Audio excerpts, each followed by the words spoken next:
Hello दोस्तों, कैसे हो? आपका स्वागत है त्रिपान स्टडी सेंटर में। यहाँ पर जो हम करने जा रहे हैं BA third year semester 6 Hindi. देखा जाए तो ये हिंदी काफ़ी महत्वपूर्ण है और हमारे समक्ष यहाँ पर टॉपिक आया है हिंदी साहित्य का इतिहास।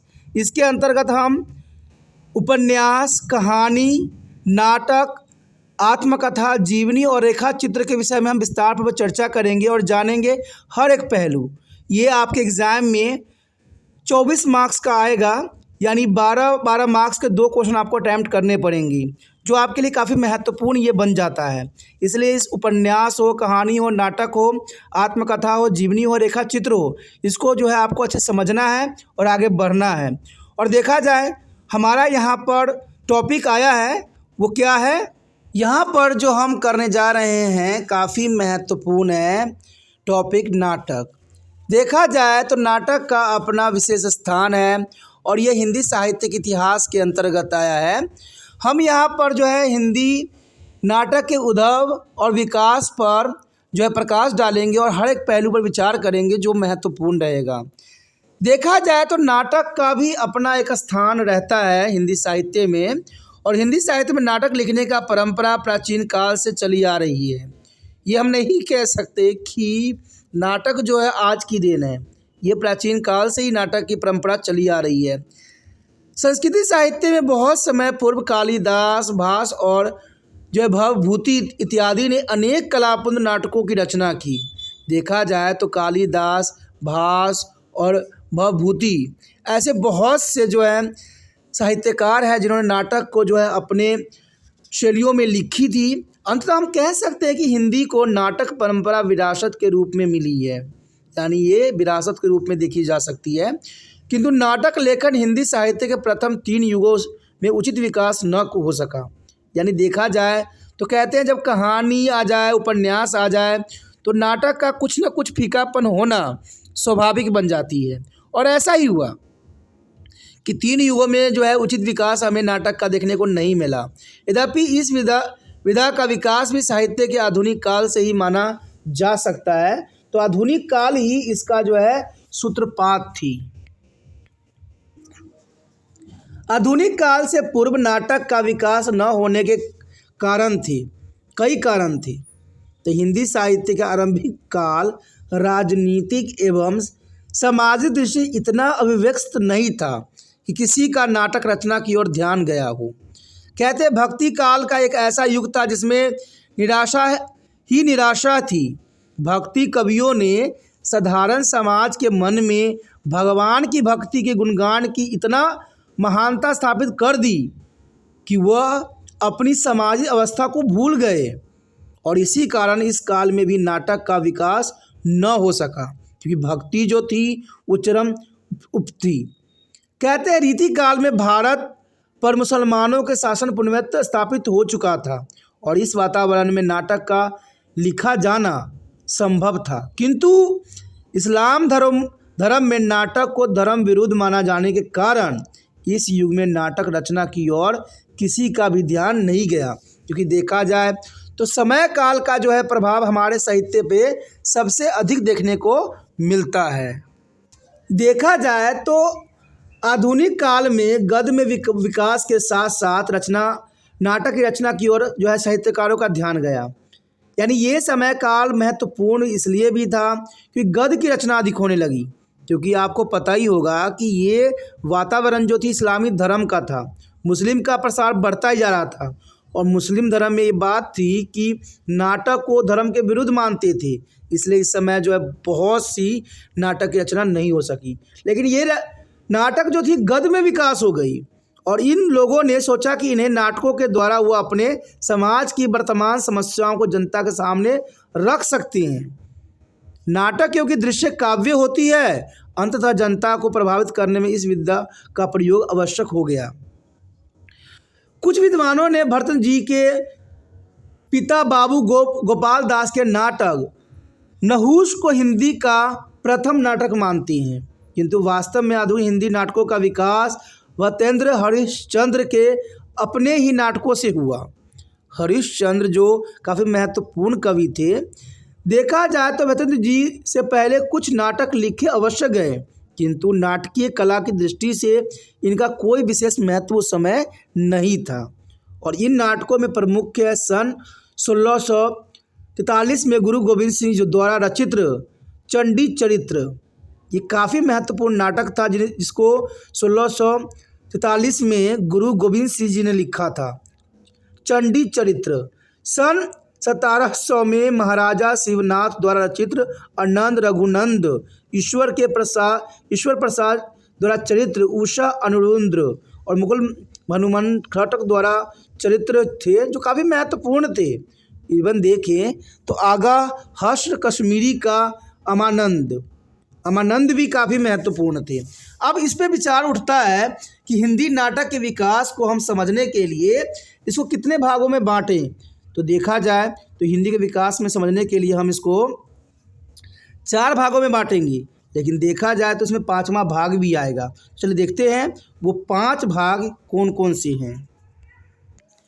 देखा जाए तो हिंदी नाटक के विकास को समझने के लिए विद्वान इसे 4 भागों में बांटते हैं, लेकिन देखा जाए तो वास्तविकता ये 5 पाठों पर आश्रित है।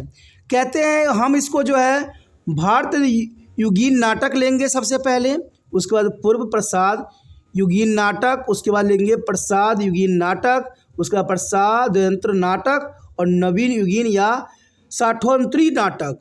तो ये 5 भागों में इसको वर्णित किया गया है। सब प्रथम अगर हम देखें भारत युगीन नाटक किस प्रकार की थी, तो इस काल में प्रमुख नाटककार भतन जी स्वयं ही थे और उनके आरंभिक नाटक संस्कृति परंपरा का अनुकरण प्रतीत होते हैं, किंतु धीरे धीरे इनके नाट्य कला में काफ़ी विकास होता गया, यानी विकास की चरण हमें बहुत देखने को मिलता है। भतन जी ने मौलिक, अनुदित और रूपांतरित 3 प्रकार के नाटक लिखे। यानी देखा जाए तो भारतेंदु जी ने मौलिक, अनुदित और रूपांतरित 3 प्रकार के नाटक को जो है अपने नाटक में स्थान दिया और इनके सभी तरह के नाटकों की संख्या 18 है। मौलिक नाटकों में ने पौराणिक, ऐतिहासिक, राजनीतिक, हास्य, व्यंग प्रधान नाटकों की रचना की, जिनका विवरण हम यहाँ पर दिखा रहे हैं आपको। पहला जो था सत्य हरिश्चंद्र, सती प्रताप तथा श्री चंद्रवाली पौराणिक नाटक, तो ये काफ़ी महत्वपूर्ण था। उसके पश्चात भारत जननी, भारत दुर्दशा, यानी सामाजिक और राष्ट्रीय भावना प्रधान ये नाटक थे जो काफ़ी महत्वपूर्ण स्थान रखते हैं। उसके पश्चात देखें तो वैदिकी हिंसा न भविती, अंधेरी नगरी, जो हास्य व्यंग प्रधान नाटक थे जो अपना महत्वपूर्ण स्थान रखते हैं। उसके पश्चात देखें हम तो नील देवी यानी ऐतिहासिक नाटक है जो ये जो है 4 भागों में इन्होंने विभक्त किया। भातन जी ने कुछ नाटक के अनुवाद भी किए जिन्होंने संस्कृति और मुद्र राक्षस बंगाल से विद्या सुंदर, प्राकृति से रत्नवावली तथा अंग्रेजी से दुर्लभ बंधु नाटकों के अनुवाद किए गए। तो इनमें अनुवादित नाटक भी इनका काफ़ी महत्वपूर्ण स्थान रखता है। उसके पश्चात देखिए तो रूपांतरित नाटक, देखा जाए तो रूपांतरित नाटक भी उनका काफ़ी महत्वपूर्ण स्थान है। भतन जी के रूपांतरित नाटकों का जो है धनंजय, विजय, कपूर, मंजरी, पाखंड, विडम्बना प्रमुख हैं। ये काफ़ी महत्वपूर्ण यहाँ पर रूपांतरित नाटक है। भतन जी के नाटकों का एकमात्र उद्देश्य भारतीय जनमानस में नव जागृति लाना, राष्ट्रीय चेतना का विकास और देश प्रेम एवं स्वाभिमानी का भाव भरना था। उन्होंने अपने महान उद्देश्य का निर्वाह अन्य विधात्मक रूपों के समान नाटक में भी जो है पूर्ण कुशलता से किया, यानी जैसे उन्होंने दूसरे चीज़ों में किया उसी प्रकार से उन्होंने नाटक में भी इन सब कुशलता का जो है बखूबी प्रयोग किया। भतन जी के नाटकों की सबसे बड़ी विशेषता यह है कि उनमें उन्होंने नारी शिक्षा के ऊपर बहुत जोर दिया, नारी स्वतंत्रता के ऊपर, बाल विवाह का उन्होंने विरोध किया और विधवा विवाह का जो है समर्थन किया, आदि विषय पर खुलकर उन्होंने लिखा। कहते हैं इनके लिखे हुए बातें ही जनमानस को काफ़ी प्रेरित करता रहा, जो काफ़ी महत्वपूर्ण यहाँ पर बताया जा सकता है। उसके पश्चात हमारे समक्ष आता है पूर्व प्रसाद युगीन नाटक। चलिए देखते हैं पूर्व प्रसाद युगीन नाटक क्या है। देखा जाए तो पूर्व प्रसाद युगीन नाटक काफ़ी महत्वपूर्ण नाटकों में से माना जाता है। कहते हैं भतन जी के मृत्यु के पश्चात नाटक लेखन प्रवाह में एक अवरोध उत्पन्न हो गया, क्योंकि जो माता जी ने किया उसको आगे बढ़ाने वालों की कमी थी। और इसका परिणाम ये हुआ कि सन 1875 से 1905 तक नाटक की रचना न होने के बराबर रही। यानी ये समय काल काफ़ी महत्वपूर्ण थे। कहते हैं 30 वर्षों में नाटक की जो रचना थी बिल्कुल समाप्त सी हो गई। और सन 1905 से सन 1915 तक के काल को हम पूर्व प्रसाद काल मान सकते हैं। और इस काल में भी मौलिक नाटक बहुत ही कम लिखे गए। यानी अधिकतर जो है फारसी और सेटेरिकल कंपनी का ही बोलबाला इस समय रहा। और इस कंपनियों के लिए अग्रहश्र कश्मीरी राधेश्याम और कथावाचक तथा पंडित नारायण प्रसाद वेताब सामान्य और निम्न कोटि के नाटक रचते थे। देखा जाए तो इस समय नाटक की एक सिलसिला ही खत्म हो गई। ये नाटक श्रृंगार से समृद्ध रसिकता प्रधान नाटक थे। यानी इसमें श्रृंगार रस का बहुत ही उपयोग किया गया था और इनका उद्देश्य मात्र दर्शकों को मनोरंजन करना था। किंतु इन नाटकों ने अपने नाटकों को अश्लीलता से अवश्य बचाए रखा। यानी अश्लीलता की यहाँ पर जगह कम थी। तो ये काफ़ी महत्वपूर्ण यहाँ पर बात दर्शाई गई है। देखा जाए तो इस युग में, जिसे हिंदी साहित्य में हम द्विवेदी युग भी कहते हैं, जो बहुत थोड़े नाटक लिखे गए और इनका ब्यौरे इस प्रकार हम दे सकते हैं कि मिश्र बंधुओं ने नेत्र मिलन और मैथिली शरण गुप्त ने तिलोत्तमा और चंद्रहास, प्रेमचंद ने कबला तथा मक्खन लाल चतुर्वेदी ने कृष्ण अर्जुन युद्ध नाटकों की रचना इस समय काल में जरूर की। और ये नाटक प्रायः उस पाठक नाटक ही थे और रंगमंच की दृष्टि से असफल नाटक माने गए। तो देखा जाए तो इस समय ऐसी कोई भी नाटक नहीं आई जिसका जो है काफ़ी महत्व रखे। कुछ अभिनय नाटक भी इस युग में लिखे गए, जैसे बद्रनाथ भट्ट के विवाह विज्ञापन और जो है मिस अमेरिका, गोविंद बल्लभ पंत का जो है बरमाला और किशोर लाल गोस्वामी का जो है चौपट चपेट या मयंक मंजरी भी कह सकती हो। ठीक है, तब मयंक मंजरी भी इन्होंने काफ़ी महत्वपूर्ण रचना लिखी। उसके बाद अध्योय सिंह उपाध्याय का रुक्मिणी परिचय और मधुमेह विजय और ज्वाला प्रसाद मिश्र का जो था सीता वनवास तथा बाल देव प्रसाद मिश्र का प्रताप मिलन तथा मीराबाई, ये प्रमुख रचनाएं थे जो काफ़ी महत्वपूर्ण इस समय काल में हुई। उसके पश्चात देखिए तो प्रसाद युगीन नाटक। तो प्रसाद युगीन नाटक किस प्रकार के थे, चलिए देखते हैं। देखा जाए तो प्रसाद युगीन नाटक, कहते हैं प्रसाद युगीन नाटक हिंदी नाटक के क्षेत्र में काफ़ी महत्वपूर्ण समय काल था। और इस समय काल में जयशंकर प्रसाद युगांतरकारी प्रतिभा काफ़ी लेके आए। प्रसाद जी नाटक को बचपन से ही निकाल कर जवानी में ले आए। यानी बचपन से निकाल के जो है प्रसाद जी ने इसको जवानी में लेके खड़ा कर दिया। और प्रसाद जी ने नाटकों में मनोरंजन के साथ साथ साहित्यता और काव्यात्मकता का भी समावेश उसमें किया। कहते हैं कला की दृष्टि से इनके नाटक में नवीन प्राचीन का अद्भुत समन्वय देखने को मिलता है। इसमें पंडित राम बहोरी शुक्ल जी प्रसाद जी के हिंदी नाटक के विकास के योगदान के संबंध में वो लिखते हैं और कह रहे हैं कि हिंदी नाटक के लिए फतेंद्र युग काल जो है प्रभाव काल था और उनकी जो है प्रौढ़ अवस्था प्रसाद जी के नाटक के क्षेत्र प्रवेश के साथ ही हुई। शायद बहुमुखी प्रतिभा के धनी थे और वह गहरी दार्शनिक पृष्ठभूमि के साथ अद्भुत सांस्कृतिक चेतना लेकर हिंदी साहित्य के क्षेत्र में अवतरित हुए। प्रसाद जी के भाषा को नवीन शक्ति दी और भावों को जो है नूतन अभिव्यक्तित्व दी और कला का विभव श्रृंगार किया। इसलिए प्रसाद जी के नाटकों का बहुत ही यहाँ पर उत्कृष्ट महत्वपूर्ण स्थान रहता है। प्रसाद जी ने 1910 से लेकर 1933 की ईस्वी के मध्य 13 नाटक की रचना किया, जिनके नाम यहाँ पर दिए गए हैं। चलिए देखते हैं वो 13 नाटक कौन कौन से थे। देखा जाए तो यहाँ पर ऐतिहासिक नाटक थे। ऐतिहासिक नाटक के अंतर्गत विशाख, अजातशत्रु, सिकंदरगुप्त, चंद्रगुप्त, राजश्री एवं ध्रुव स्वामिनी। कहते हैं कुछ विद्वान ध्रुव स्वामिनी को एक समस्या नाटक मानती हैं। उसके साथ देखा जाए तो चैत्य और कल्याणी परिचय, ये सारे के सारे ऐतिहासिक नाटक थे जिसका अपना एक महत्वपूर्ण स्थान रहता है। इवन देखें तो पौराणिक नाटक भी थे जिसको हम जनमेजय का नाग यज्ञ भी हम कह सकते हैं। उसके बाद रूपक नाटक जिसमें कामना, एक घूंट, ये महत्व रखता है। उसके बाद गीति नाट्य भी थे जिसमें करुणालय काफ़ी महत्वपूर्ण स्थान रखता है। उसके बाद एकांकी नाटक भी थी जिसमें सजन का स्थान काफ़ी महत्वपूर्ण आता है। कहते हैं कलात्मक दृष्टि से अजातशत्रु, सिकंदरगुप्त, चंद्रगुप्त और जो ध्रुव स्वामिनी इनके श्रेष्ठ नाटक में से एक माना जाता है। ध्रुव स्वामिनी प्रसाद जी का सर्वश्रेष्ठ रचना में से एक माना गया जो काफ़ी महत्वपूर्ण यहाँ पर अपना स्थान रखता है। उसके पश्चात देखिए प्रसादवंत युग कैसी थी, चलिए देखते हैं। तो देखा जाए ये हमारा जो होगा चौथा है प्रसादवंत युग।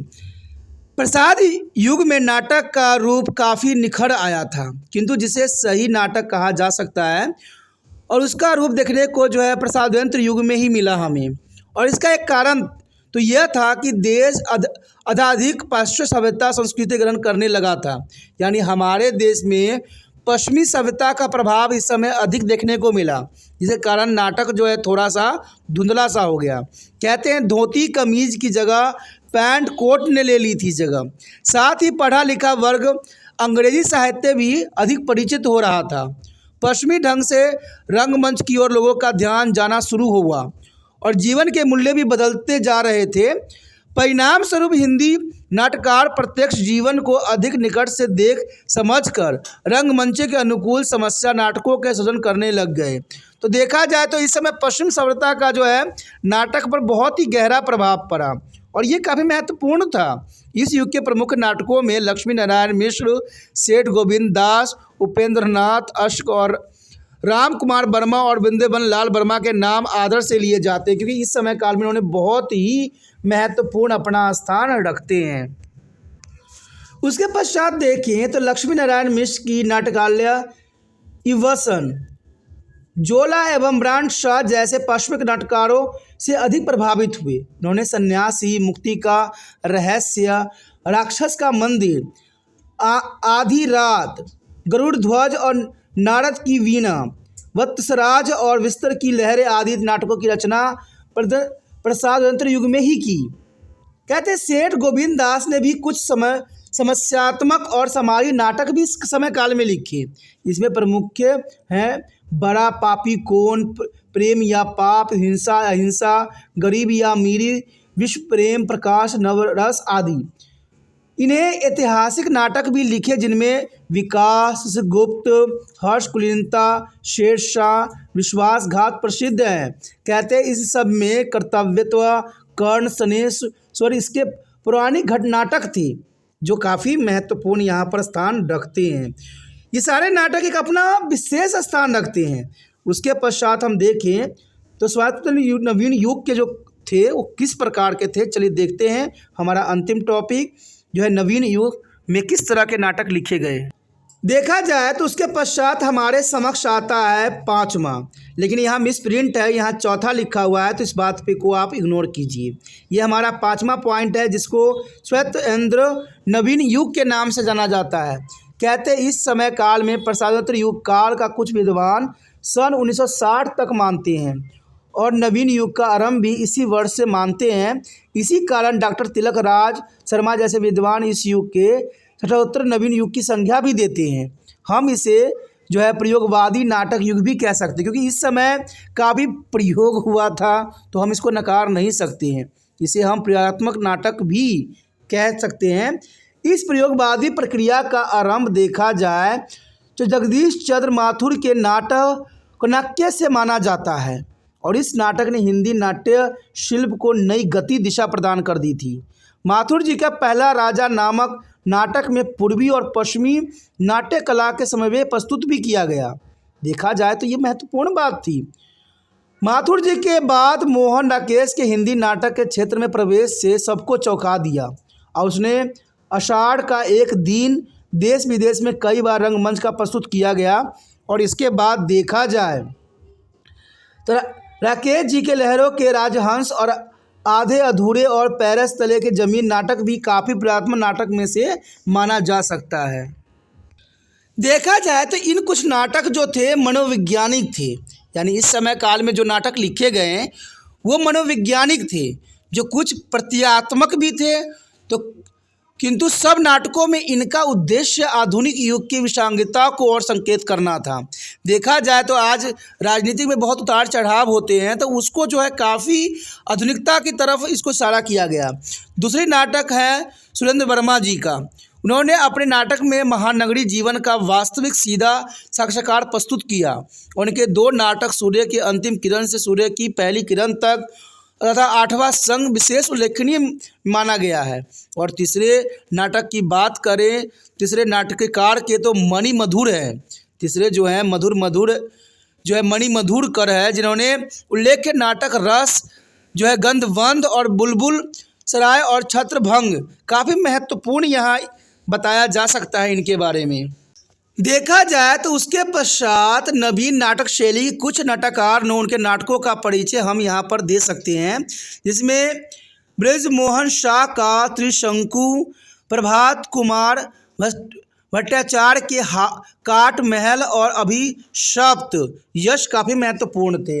इवन हम देखें तो रमेश बख्शी का देवायनी का कहानी है जो काफ़ी महत्वपूर्ण है। उसके पश्चात देखें तो मुद्रा राक्षस का तिलचट्टा भी महत्वपूर्ण था। और मुद्रितगढ़ की एक और अजनबी कहते हैं राजेंद्र कुमार शर्मा का एक से बढ़कर एक काफ़ी महत्वपूर्ण इस समय काल में जो है रचनाएं की गई, जो आपके समक्ष दिख रहा है।